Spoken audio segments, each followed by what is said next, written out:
أعوذ بالله من الشیطان الرجیم بسم اللہ الرحمن الرحیم السلام علیکم ورحمۃ اللہ وبرکاتہ۔ امید کرتی ہوں کہ آپ سب ایمان کے بہترین حال میں ہیں۔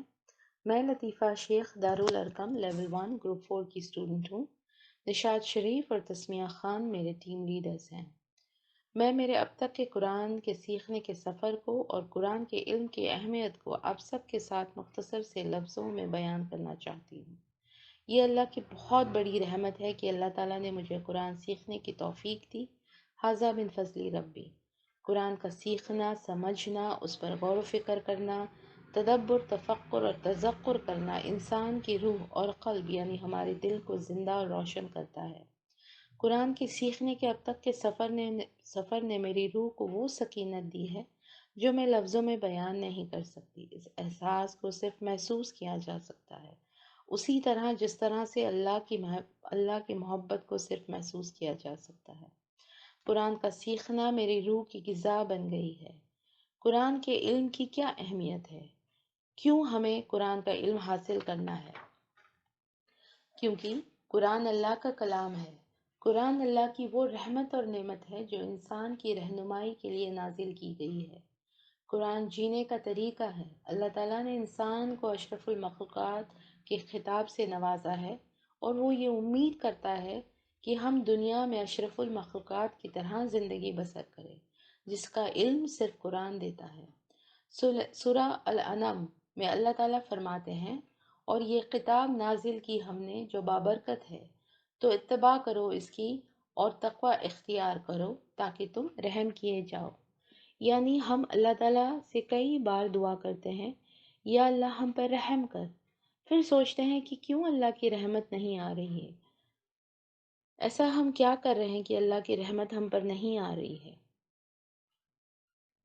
کیونکہ اللہ اس آیت میں فرماتے ہیں فَاتَّبِعُوا، اس کو فالو کرو، اس کی اتباع کرو، اور وَاتَّقُوا اور تقوی اختیار کرو، لَعَلَّكُمْ تُرْحَمُونَ تاکہ تم رحم کیے جاؤ۔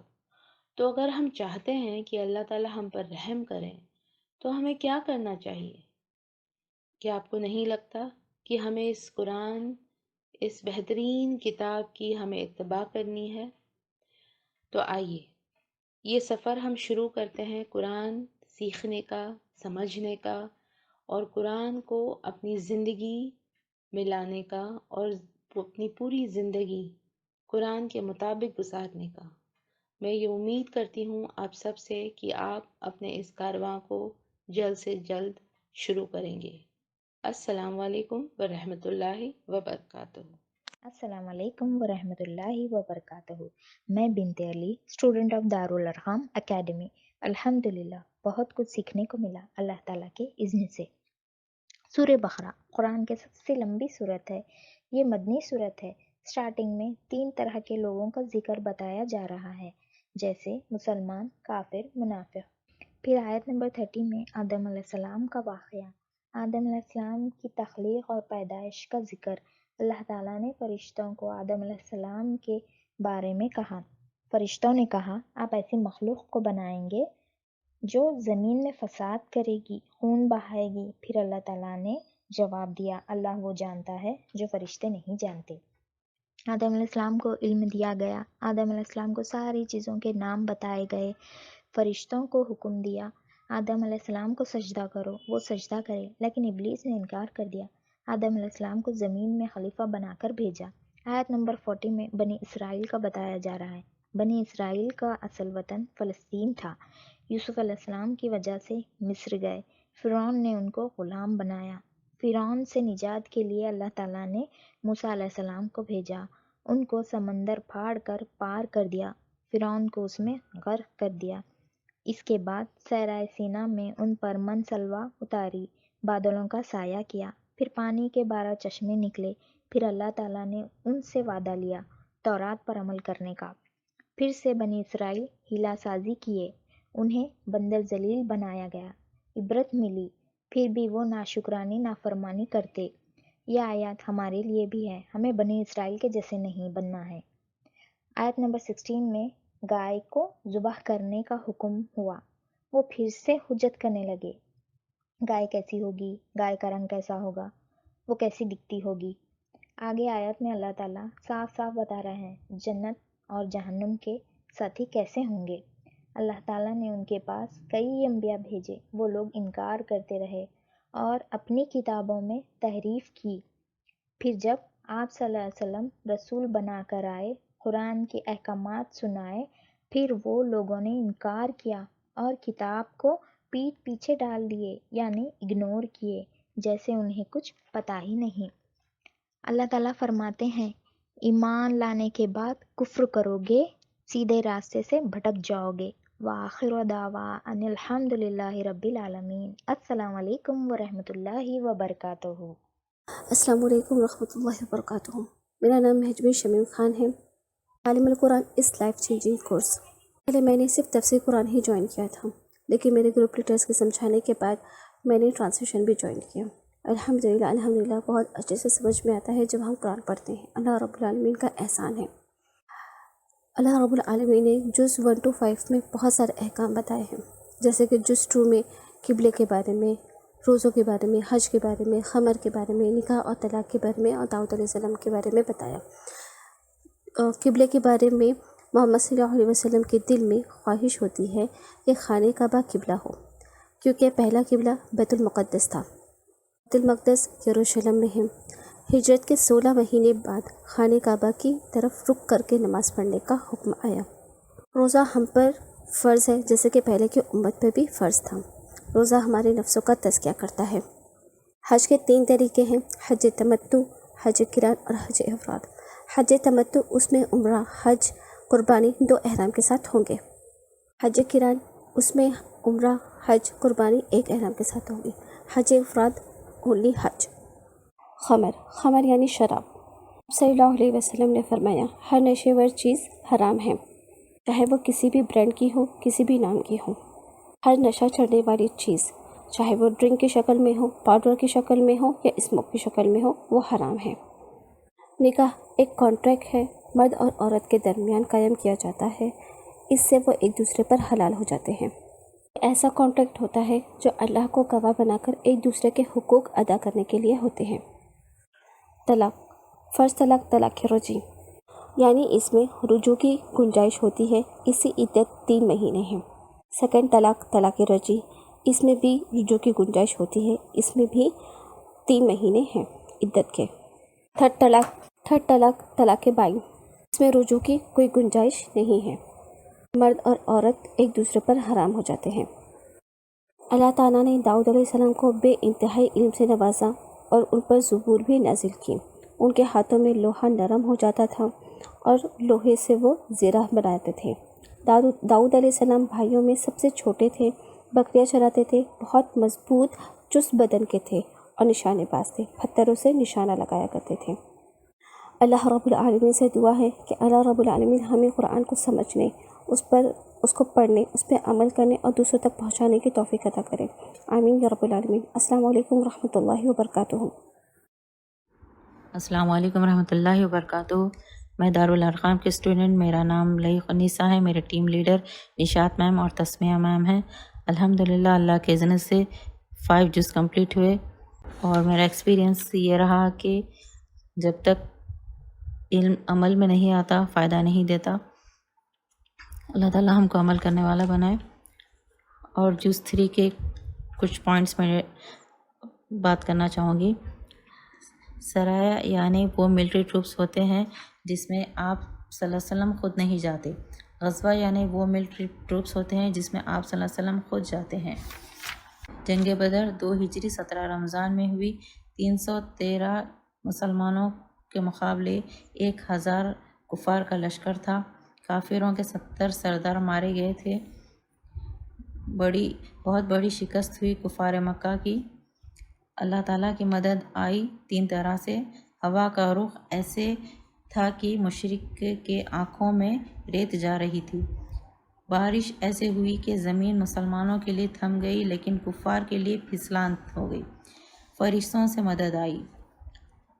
اور آیت الکرسی، اس میں اللہ تعالیٰ کی تعریف اور صفات کا ذکر ہے۔ تمام آیتوں کی سردار ہے، قرآن کی سب سے عظیم اور افضل آیت ہے۔ ربا کے بارے میں یہ پتہ چلا کہ ربا کے لفظی معنی بڑھنا یا زیادہ ہونا۔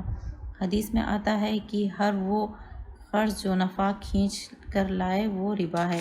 آیت دین کے بارے میں پتہ چلا کہ قرآن کی سب سے بڑی آیت ہے۔ اس آیت میں اللہ تعالیٰ نے ایسا قانون بتایا ہے کہ لین دین کے معاملے میں ریٹن ڈاکیومنٹیشن ہو تاکہ مس انڈرسٹینڈنگ نہ ہو اور کسی ایک دوسرے کے اوپر ظلم نہ ہو، رشتہ داری خراب نہ ہو، بھول چوک نہ ہو۔ اور عیسیٰ علیہ السلام کو کلمہ کن کی طاقت سے پیدا کیے گئے ہیں۔ آپ کا لقب مسیح ہے۔ مسیح کا مطلب چھونے سے لوگ ٹھیک ہو جاتے تھے اور قیامت سے پہلے مسلمانوں کے کمانڈر بنا کے بھیجے جائیں گے۔ السلام علیکم ورحمۃ اللہ وبرکاتہ۔ السلام علیکم ورحمۃ اللہ وبرکاتہ۔ میرا نام کشیفت رزاق ہے اور میں ڈی اے کی اسٹوڈنٹ ہوں، تعلیم القرآن کورس کی لیول 1۔ لیول 1 میرا ختم ہو چکا ہے الحمدللہ۔ میں نشاط میم اینڈ تسمیہ میم کی گروپ سے ہوں، وہ میرے ٹیم لیڈرز ہیں۔ میں نے یہ کورس 1 سال پہلے یہ سوچ کے جوائن کیا تھا کہ مجھے قرآن سیکھنا تھا، مجھے سمجھنا تھا جو میں پڑھ رہی تھی، اینڈ الحمدللہ وہ میرا جو پرپس تھا الحمدللہ مجھے بہت کمپلیٹ ہوتا ہوا لگ رہا ہے، کیونکہ اب آج میں جب قرآن اٹھاتی ہوں اور میں تلاوت کرتی ہوں مجھے کہیں نہ کہیں کافی چیزیں سمجھ آتی ہیں، کیونکہ مجھے حرف کی پہچان ہونے لگی ہے، کیونکہ مجھے قرآن میں جو اللہ کا حکم ہے ہر چیز احکامات سے لے کر ہر چیز کا مجھے آہستہ آہستہ خلاصہ ہو رہا ہے اور بہت مزہ آ رہا ہے، اللہ کا شکر ہے۔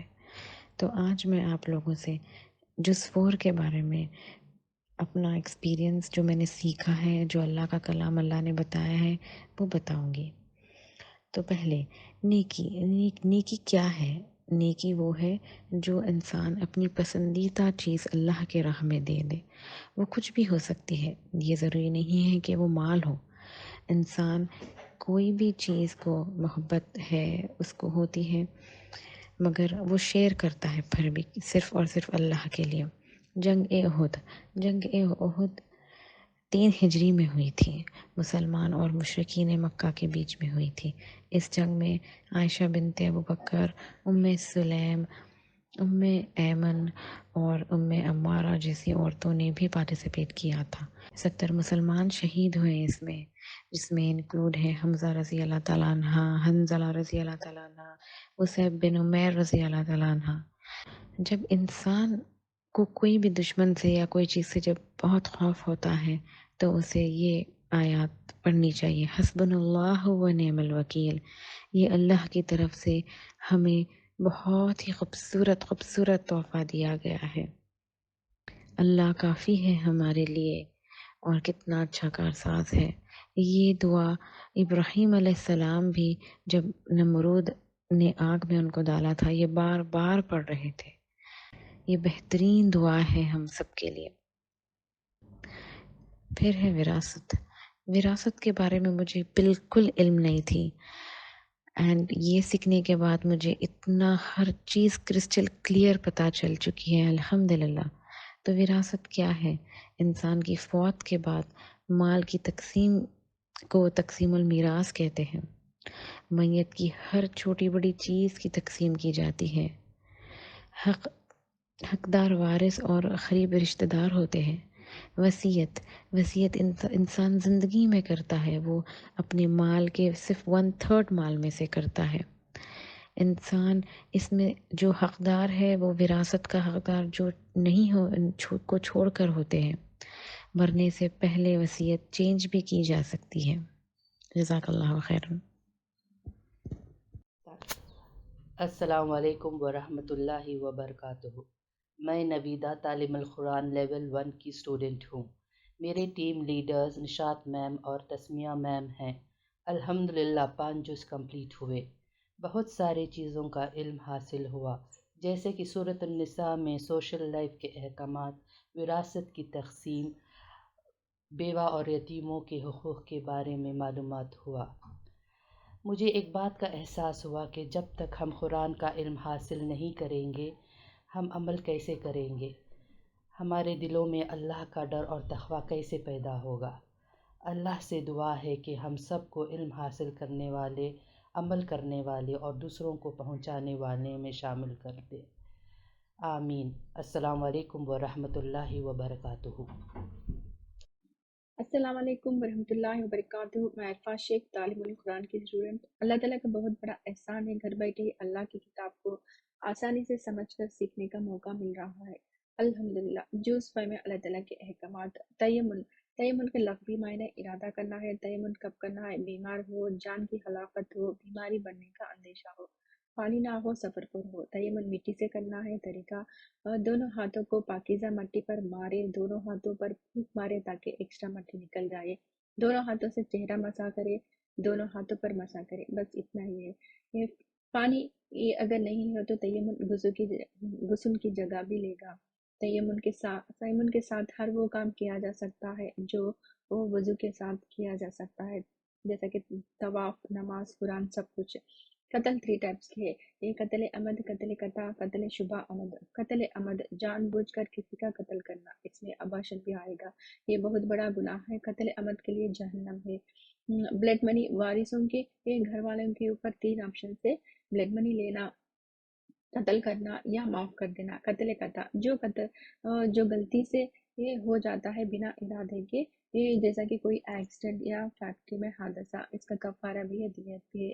یہ ایک مومن غلام آزاد کرنا، یہ نہ ہو سکے تو 2 مہینے مسلسل روزے رہنا کنٹینیوسلی۔ بلڈ منی 100 اونٹ ہے۔ قتل شبہ عمد نقصان پہنچانے کا ارادہ کرنا لیکن قتل ہو جانا، ارادہ قتل کا نہ ہو۔ قتل شبہ عمد، قتل خطا دونوں کے احکامات سملر ہے ایکسپٹ بلڈ منی۔ شبہ عمد کی بلڈ منی میں اونٹ ایکسپینسو والے دینا ہے۔ اچھی اور بری سرگوشیاں، سرگوشیاں یعنی راز کی بات پیٹ پیچھے جو کی جاتی ہے وہ اچھی سرگوشیاں اللہ کو راضی کرنے کے لیے ہے تو جائز ہے۔ صدقہ کرنا، نیکی کی بات کرنا، اچھی باتیں پھیلانا۔ بری سرگوشیاں، کسی کے پیٹ پیچھے اس کی برائی کرنا، کسی کو نقصان پہنچانے کے پلان کرنا، یہ بری ہے، یہ ہمارے لیے الاؤڈ نہیں ہے۔ ایک مسلمان کو دوسرے مسلمان پر 5 حقوق ہے: سلام کا جواب دینا، مریض کی زیارت کرنا، میت کے ساتھ جانا، دعوت قبول کرنا، چیخ کر جواب دینا۔ Insurance, any type of insurance حرام ہے۔ 2 کیسز میں انشورنس الاؤڈ ہے: فورس انشورنس، کمپنی نے فورس کیا لائسنس بنانے کو، یا گورنمنٹ کا رول ہو جب ہم لیسٹ کم پیسوں کا جو انشورنس ہے وہ چوز کرنا ہے۔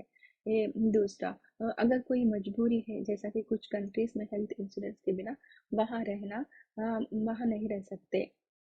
According to the most of the scholars, اس انشورنس کا گناہ اس کمپنیز پر ہوگا یا جو ایسا رولز بناتے ہیں ان لوگوں کا ہوگا۔ Insurance like lottery, life insurance حرام ہے۔ السلام علیکم ورحمۃ اللہ وبرکاتہ۔